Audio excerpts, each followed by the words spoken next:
Sejam bem-vindos ao Inteiro Teor. Aqui você vai ficar por dentro das decisões da Justiça Federal na primeira região. Fique com a gente! TRF da primeira região determina a participação de um grupo de indígenas em processo seletivo da Universidade do Pará. Tribunal Regional Federal da primeira região mantém a condenação de um ex-funcionário dos Correios por improbidade administrativa. TRF1 garante aposentadoria especial a trabalhador que comprovou exposição a condições insalubres no desempenho de suas atividades. Saiba mais agora, aqui no Inteiro Teor.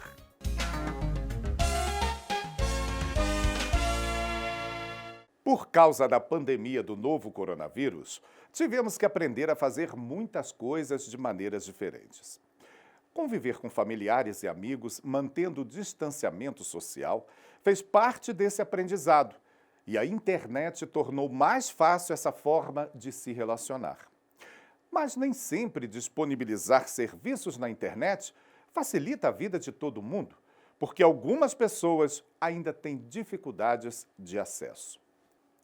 Por exemplo, no Pará, um grupo indígena perdeu o prazo de inscrição para o processo seletivo da Universidade do Estado, porque só foram informados de que as inscrições deveriam ser feitas pela internet dias antes de acabar o prazo. Inconformados, procuraram a Justiça e o TRF da primeira região determinou a participação deles no processo seletivo. Saiba mais detalhes na nossa próxima reportagem.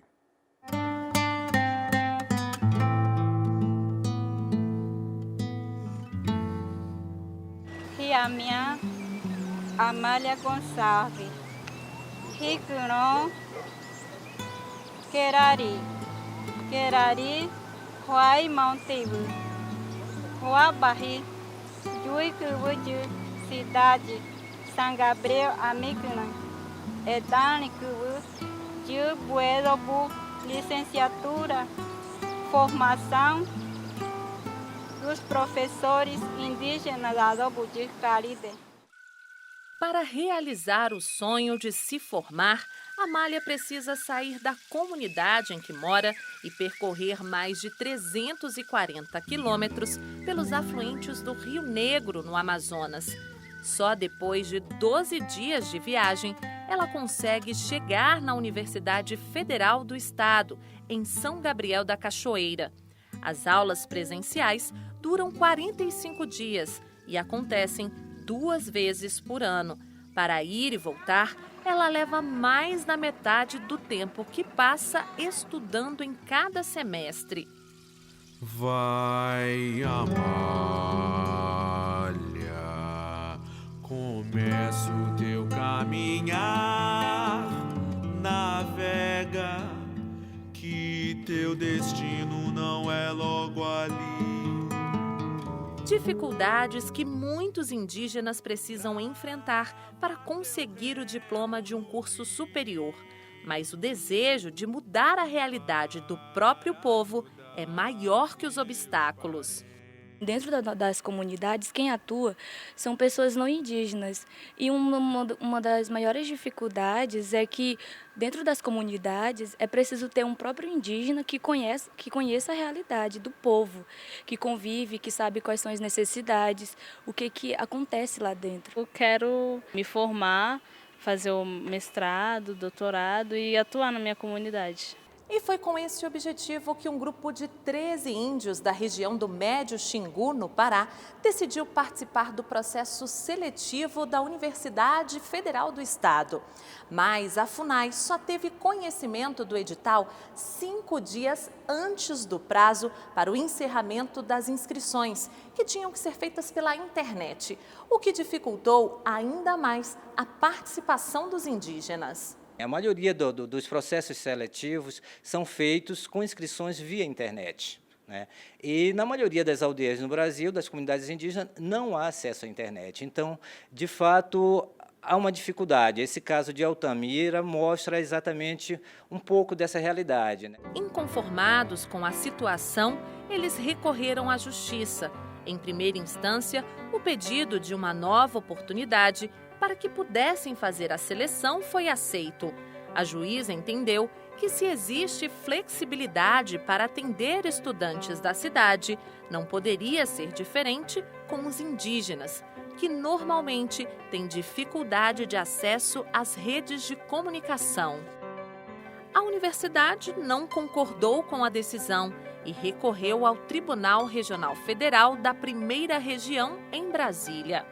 Ao analisar o processo, a 6ª turma do TRF1 manteve a decisão de primeiro grau e garantiu a participação dos 13 índios no processo seletivo da instituição.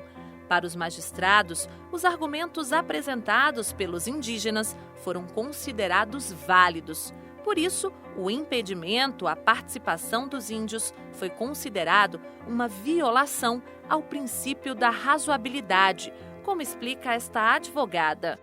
Se existem 2 polos, todos os 2 com seus direitos garantidos, vamos buscar quem terá mais prejuízo nos polos. E encontra-se os índios, visto que eles vão perder o seu direito, né, serão violados de poder estudar, de poder ter uma graduação. E a decisão foi basicamente fundamentada nesse princípio. De acordo com o último censo da Educação Superior, atualmente existem cerca de 12 mil indígenas cursando uma graduação em universidade pública. Cada instituição de ensino tem autonomia para decidir como vai promover o ingresso dos índios nos cursos oferecidos. A Universidade de Brasília, por exemplo, oferece vagas específicas. Os alunos indígenas, eles ingressam aqui de 2 maneiras. Ou através da lei de cotas, mas a gente tem uma ação afirmativa específica, que é o vestibular indígena, que é voltado exclusivamente para esse público. São vagas extras, não são vagas normais da universidade, são vagas criadas para esse fim, nos cursos que aderem ao projeto. A maioria dos cursos oferecidos é na área de educação. Para o Conselho Indigenista Missionário, o CIMI, ainda faltam oportunidades para outros cursos. Uma demanda ainda represada para as outras áreas, né? Ou seja, você tem indígenas que demandam formação na medicina, em direito, em outros cursos, que acabam ingressando ou por cotas, e aí enfrentam, de fato, ainda alguma dificuldade, ou por meios de vestibulares comuns e enfrentam a dificuldade justamente de se manterem muitas vezes nas cidades. O Ministério da Educação reforça que as comunidades têm que ser atendidas por profissionais que entendam suas necessidades. É necessário, os povos indígenas, com o aumento gradativo da escolarização que eles estão tendo acesso, formarem técnicos, por exemplo, para servirem à gestão das terras indígenas, aos núcleos de saúde que estão instalados nas suas terras, às escolas indígenas, que hoje a gente vem cada vez mais aumentando o número de escolas nas próprias comunidades indígenas. Então, é necessário para as comunidades indígenas terem os próprios indígenas formados para atuar nesses seus espaços. E é para conquistar esse espaço que Ingrid não desiste do sonho de ser juíza. Quer poder transformar a realidade do seu povo. Somente através da educação é que nós podemos conseguir alguma coisa.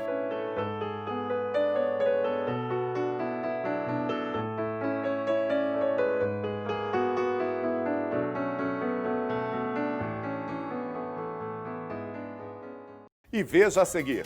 Tribunal Regional Federal da Primeira Região mantém a condenação de um ex-funcionário dos Correios por improbidade administrativa.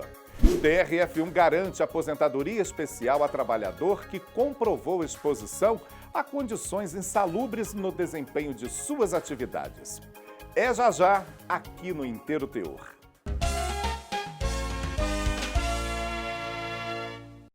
As leis brasileiras determinam que cartas, cartões postais e malotes só podem ser transportados e entregues pela Empresa Brasileira de Correios e Telégrafos. Por ser uma empresa pública federal, crimes cometidos no âmbito dos Correios são julgados pela Justiça Federal. No TRF da Primeira Região foi mantida a condenação de um ex-funcionário dos Correios por improbidade administrativa. Ele se apropriou de mais de R$50 mil de uma agência em Minas Gerais. Saiba mais detalhes na reportagem de Daniela Garcia. A terceira turma do Tribunal Regional Federal da Primeira Região negou o recurso do ex-gerente da agência da Empresa Brasileira de Correios e Telégrafos de Soledade de Minas. A relatora, desembargadora Mônica Cifuentes, destacou que não há dúvidas da prática de improbidade, já que o homem agiu com dolo, se apropriando de R$ 54 mil após a simulação de um assalto na agência. No processo consta o inquérito policial e, de acordo com o documento, a versão do réu de que teria sido rendido por um homem armado que roubou todo o dinheiro do caixa e do cofre da agência é falsa. A falta de recolhimento prévio dos valores ao cofre, as falas contraditórias quanto à dinâmica do alegado assalto, o descontrole financeiro na vida pessoal do ex-empregado, entre outros fatos, indicam que ele se valeu da facilidade do cargo de gerente para subtrair o dinheiro. O TRF1 decidiu então manter a condenação do ex-funcionário. Ele terá que devolver a quantia atualizada monetariamente, perdeu a função pública e pagará multa civil. Depois de anos de trabalho e de contribuição, chega o momento da aposentadoria. A ideia é garantir o bem-estar do segurado, que pode escolher dentre os benefícios oferecidos pela Previdência o que for mais vantajoso.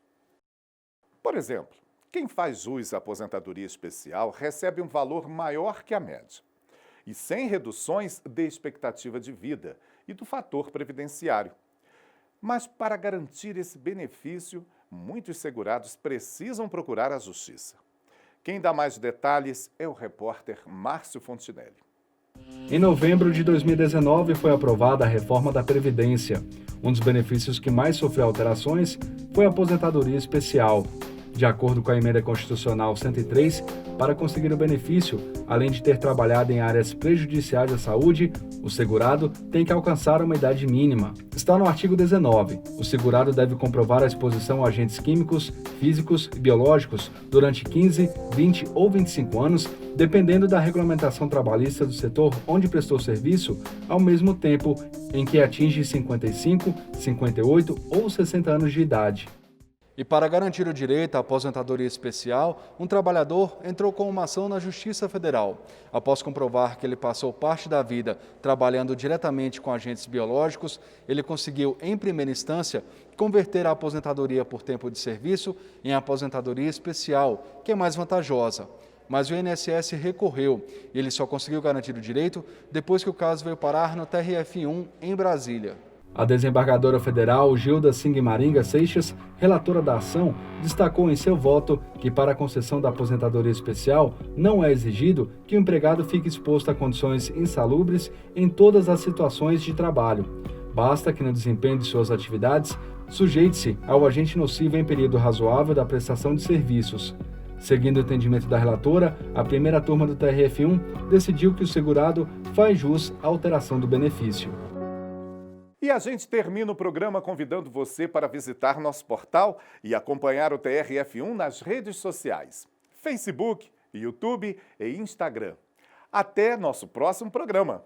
Tchau!